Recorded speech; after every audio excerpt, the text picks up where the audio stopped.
Buffalo Central Terminal is a landmark building in the Polonia district, which we all know. Built in 1929, it was one of the country's busiest train stations for 50 years.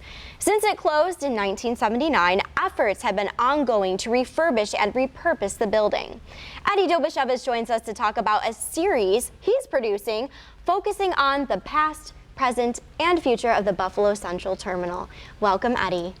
It's good to be here. Thanks. It is good to see you. This has been a landmark of great debate and discussion for so many years now.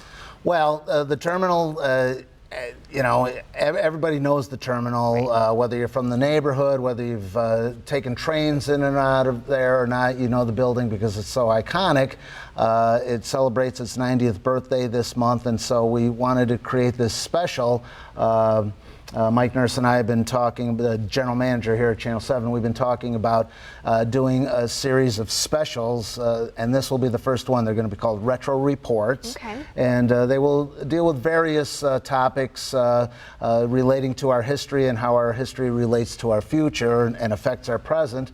So the first one is about the Central Terminal, and it's really an honest conversation about this building's, not only its history, but what is its future, and how did we get to this this situation where this building has languished for so many years. The last train left there in 1979, and since 1979, nothing really good has happened there other than finally about 15 years ago or so a group of volunteers has taken over the building and tried to solidify it, but nothing has really happened in that time to move it forward. I mean, really to move it forward and reinventing it. It's the only train station of this kind, a historical train station in the nation that hasn't been reinvented or refurbished in some way. We went to Utica. We got some stuff from Cincinnati because there are train stations in both of those cities that were designed by the same architectural team that designed the Central Terminal.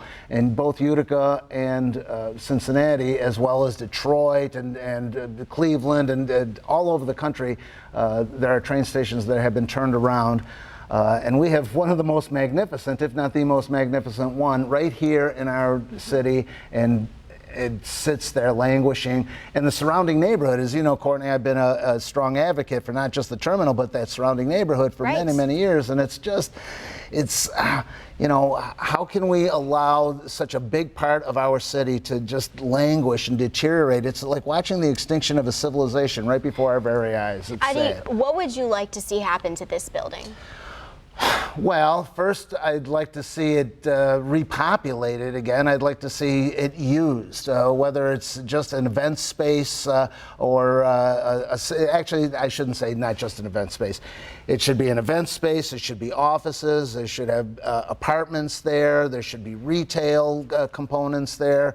It needs people. It needs people to come back and use it on a daily basis. That's what needs to happen with the Central Terminal. Eddie, talk to us about some of the special and the people that you've met along the way creating this for all of us at home. We have about 60 seconds left in our show. Well, we talked to people that are part of the CTRC, the Central Terminal Restoration Corporation. We talked with people who reminisced about taking trains out of there.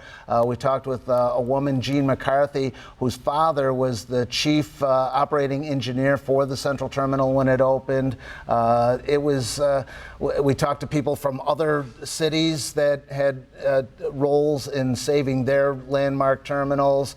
I think this is a real honest look at obviously the past, but really an honest conversation about the future and how we're going to move ahead with saving not only the terminal, but the surrounding neighborhood. So tune in. It's going to be great, folks. It's going to be good. And the big question is what does the future hold for this building? And hopefully you will give us some insight on all the research that you've done. Yeah, and I just got to give a shout out to Tony Jones, who has been my partner not only in this project, but with the Queen City Chronicles, and we've worked together really well. And some of our stuff has been nominated for Emmy Awards, and I think this one's really good. It's going to be good, everybody. The first special airs Monday night on Channel 7 from 7 to 8. The special will also re-air on the 4th of July. Thank you so much, Eddie.